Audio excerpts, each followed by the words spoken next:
नमस्कार दोस्तों, stock market studies में फिर से एक बार आपको बहुत-बहुत स्वागत है।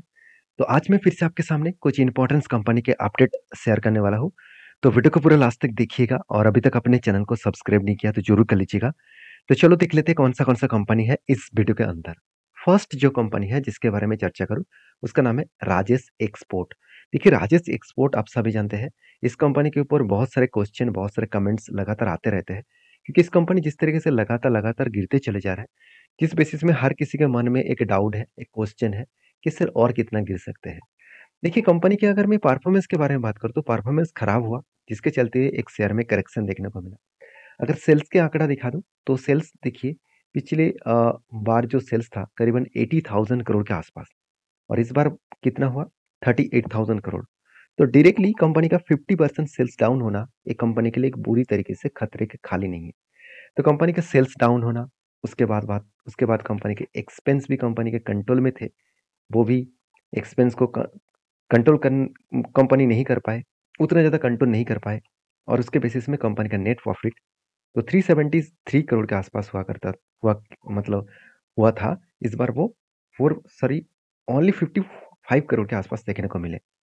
तो एटलीस्ट आप बोल सकते हैं एक 4 टाइम्स अ, सॉरी 9 टाइम्स कंपनी का प्रॉफिट मार्जिन कम हुआ।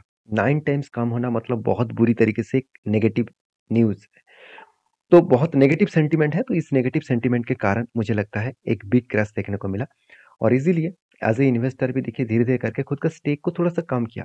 जैसे एफएस ने क्या किया, खुद की 17% के आसपास होल्डिंग था, वो पहले 16.5% किया, अभी 15.5% के आसपास है। मगर डीएस ने क्या किया, खुद का होल्डिंग को कंटिन्यू कर रहा है। छोटे-मोटे स्टेक बेचा, 0.08% के आसपास स्टेक बेचा, कोई बात नहीं और उसके फ़ायदा डायरेक्टली किसने उठाया? पब्लिक ने उठाया। तो देखिए जब मार्केट में एक करेक्शन मोमेंटम देखने को मिलता है, तो हमेशा उस जगह पे पब्लिक एंटी हो जाते हैं और बाकी इंस्टीट्यूशन कंटिन्यू अ, देखने को नहीं मिलता। तो इस कंपनी के चार्ट पैटर्न्स के बारे में बात करूँ तो आप ध्यान दीजिएगा कि ये कंपनी के ऊपर एक बिग सेल ऑफ मोमेंटम देखने को मिला और जब जिस तरीके से करेक्शन हो रहा है, मैं आपको कुछ लेवल्स मार्किंग करके दिया। यहाँ पे देखिए, जिस तरीके से यहाँ पे जो लोग सोच रहे हैं कि यहाँ से कंपनी रिटेस्ट किए और उसके बाद धीरे-धीरे करके ऊपर जा रहा है, तो ऊपर जाएगा। मैं आपको ये भी बताया था कि मुझे उतना स्ट्रॉन्ग हायर साइड में देखने को नहीं मिला, क्योंकि जितना बायर का वॉल्यूम था, उससे कई गुना ज़्यादा सेलिंग का वॉल्यूम है। तो इसका मतलब वो सेलर साइड पे ज़्यादा एक्टिव होना चाहते हैं। तो अगर 340 रुपीज़ की ये जो लेवल है, इस लेवल को अगर ब्रेक डाउन करे, तो इस लेवल को ब्रेक डाउन करने के बाद एक बड़ा-सा फॉल देखने को मिल सकता है। डाउन साइड 225 रुपीज़ तक आने का चांसेस है। तो कहने का मतलब एक अलग लेवल का सेल ऑफ देखने को मिल सकता है, एक अलग लेवल का सेल साइड मोमेंटम देखने को मिल सकता है। बाकी इसके ऊपर होगा क्या, किस तरीके से होगा, उसको तो कुछ डिटेल्स डेटा पता नहीं है। तो मेरे हिसाब से मैं ज़रूर कहूँगा इस कंपनी के ऊपर अगर आप काम करना चाहते हैं, तो एक बार इस सारी चीज़ों को ध्यान से चेकआउट करिए, उसके बाद काम करिए। क्योंकि मुझे जो लेवल्स यहाँ पे देखने को मिला, वो प्रीवियस एक रे मतलब एक स्ट्रांगली रेजिस्टेंस था, उसको ब्रेक करके कंपनी आगे बढ़ा। तो इस रेजिस्टेंस को ब्रेक किया, उसके बाद धमाका परफॉर्मेंस हुआ। तो मुझे लगता है उस लेवल तक आने का चांसेस होगा। अभी इस बार क्वार्टर के रिज़ल्ट आने दीजिए। रिज़ल्ट किस तरीके से होगा, उसके बाद ही पता चलेगा कि फाइनली कंपनी कहाँ जाएगा। तो रिज़ल्ट कब आएगा? रिज़ल्ट का डेट अनाउंसमेंट हो चुके हैं। 12 तारीख को 12th ऑफ फरवरी में कंपनी रिजल्ट अनाउंसमेंट करेंगे। तो आपकी क्या राय है इस कंपनी के ऊपर ज़रूर कमेंट्स करना। नेक्स्ट जो मेरा one of my favourite company है जिसका मैं नाम हूँ टाटा मोटर्स।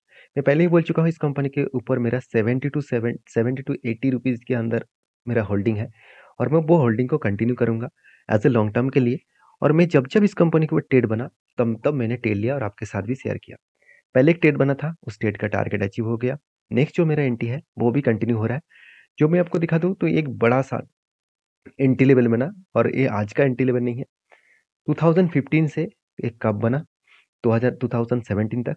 उसके बाद देखिए वहाँ से लेकर 2023 तक एक मतलब सॉरी पहले एक शोल्डर बना, उसके बाद एक हेड बना, उसके बाद एक छोटा-सा यहाँ पे क्या बना शोल्डर बना। तो मैं यहाँ पे थोड़ा-सा आपको मार्किंग करके दिखा दूँ देखिए, यहाँ पे छोटा-सा क्या बना शोल्डर बना। फाइनली ब्रेकआउट हुआ, ब्रेकआउट कन्फर्म हुआ, उसके बाद देखिए धीरे-धीरे करके कंपनी ऊपर जा रहा है। तो मेरा टारगेट कहाँ तक है? मेरा जो टारगेट यहाँ पे निकल के आया है, करीबन-करीबन 1140 के आसपास। अगर 1140 तक टारगेट हो, तो एटलीस्ट 90% तक टारगेट मिलने का चांसेस है। और मैं यहाँ पे सोच रहा हूँ कि अगर मुझे यहाँ पे 2 साल 3 साल में भी टारगेट मिले, तो भी मैं अच्छा खासा प्रॉफ़िट गेन कर पाऊँगा। अभी देखना ये है कि टारगेट होगा करके कि नहीं होगा, क्योंकि टाटा मोटर्स जिस तरीके से काम कर रहा है, जिस तरीके से टारगेट लेकर काम कर रहा है, तो मुझे लगता है एक अच्छा खासा ग्रोथ होगा। तो टाटा मोटर का जो टारगेट है 2025 के अंदर-अंदर कंपनी डेप्थ को एकदम ना के बराबर लेके आएँगे, मतलब 0.50 के नीचे लेके आएँगे और उसके बाद 2030 के अंदर-अंदर कंपनी पूरे का पूरा डेप्थ को ज़ीरो करने वाले हैं। तो डेप्थ ज़ीरो होगा मतलब कंपनी आज जो लॉस मेकिंग कंपनी देखने को मिल रहा है, वो बाद में प्रॉफिट हो जाएगा।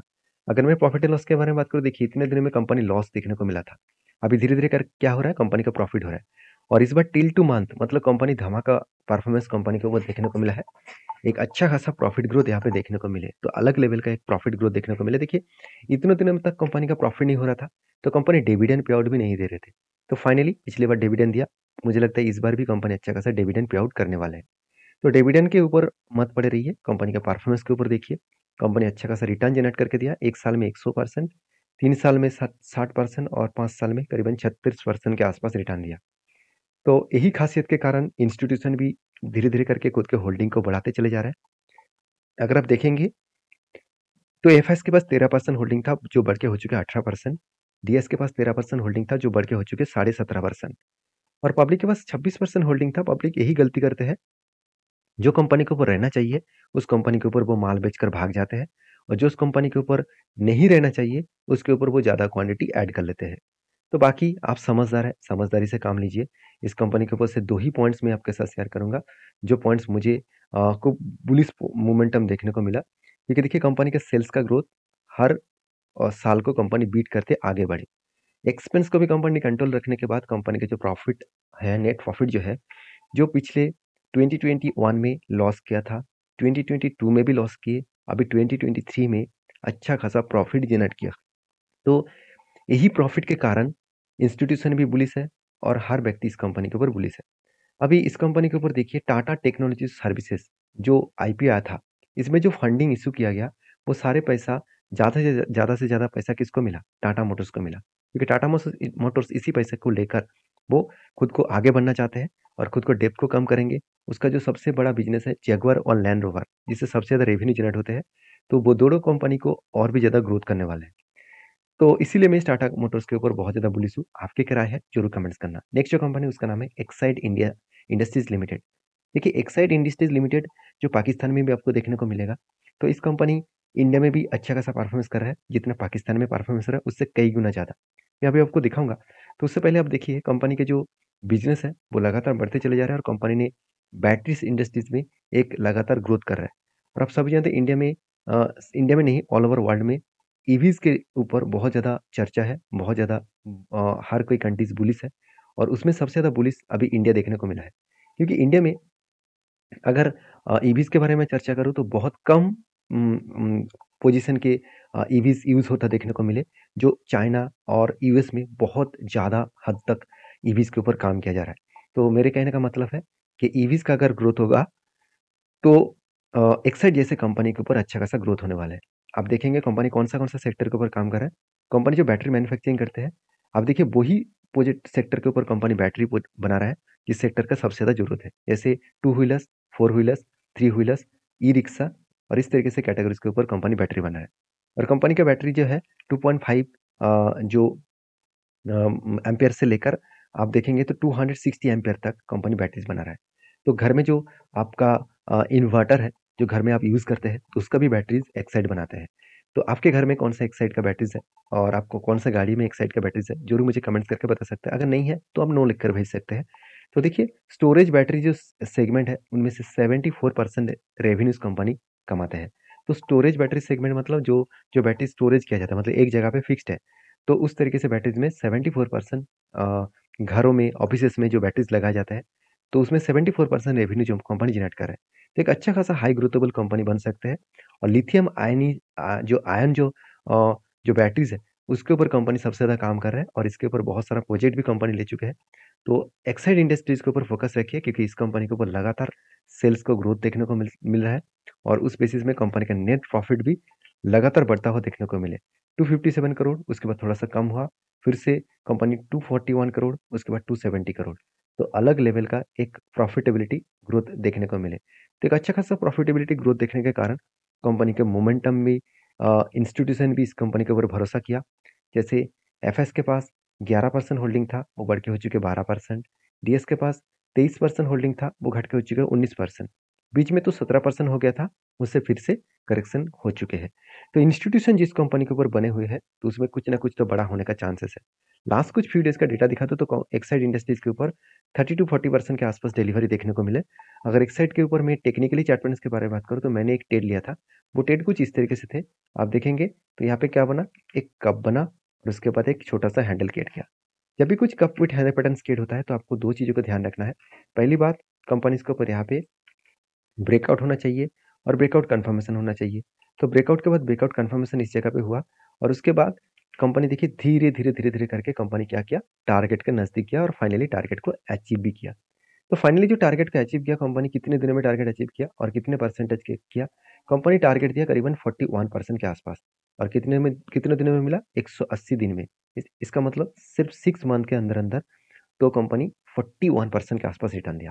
तो यही होते हैं पावर कंपनीज के ऊपर। फंडामेंटल फाइनेंशियल अगर ग्रोथ ठीक लगे तो उसके ऊपर, कंपनी के ऊपर अगर कोई टेक्निकली चार्ट पैटर्न्स बन रहा है तो उसका फायदा आप जरूर उठा सकते हैं। ये कभी कभी टाइम भी ज़्यादा लगेगा, कुछ भी होगा, तो पेशेंट के साथ बने रहना होगा। अगर आप इस तरीके से पैटर्न्स को सीखकर काम करना चाहते हैं तो चैनल को सब्सक्राइब करिए। और हाँ, मेरी तरफ से कोई भी बाय एंड सेल का रिकमेंडेशन कभी भी नहीं होता। अगर आपको काम करना है तो आपके रिस्क के हिसाब से काम करिए। नेक्स्ट जो कंपनी उसका नाम है केपीआई ग्रीन एनर्जी। देखिए केपीआई ग्रीन एनर्जी जो एक देखा जाए तो एक ग्रीन एनर्जी सेक्टर के ऊपर काम करता है, एक एनर्जी सेक्टर के ऊपर काम कर रहा है और टोटल कंपनी सोलर प्रोजेक्ट के ऊपर काम करते हैं। तो इस कंपनी के सारे पॉइंट्स आपको अच्छा दिखेगा, तो इसीलिए कंपनी ने एक बहुत बड़ा अनाउंसमेंट भी कर चुके हैं। जो अनाउंसमेंट के बारे में बात करूँ तो कंपनी का देखिए यहाँ पे अनाउंसमेंट आपको देखने को मिल चुके हैं कि हर एक के बदले कंपनी एक शेयर देने वाला है और वो भी कब, 18 जनवरी। तो 18 जनवरी में कंपनी आपको एक के बदले एक शेयर देने वाला है। तो ये था कुछ कंपनीज का अपडेट। वीडियो में अगर जानकारी अच्छा मिले तो प्लीज लाइक करना और किसी भी कंपनीज के ऊपर काम करने से पहले एक बार खुद के एनालिसिस जरूर करना। मिलते नेक्स्ट वीडियो में, तब तक के लिए धन्यवाद।